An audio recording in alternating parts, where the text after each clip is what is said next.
بسم الله الرحمن الرحيم.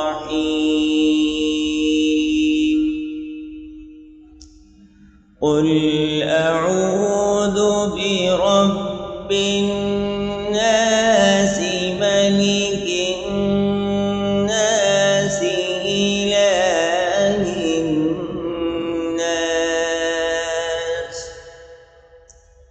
من شر الوسواس الخناس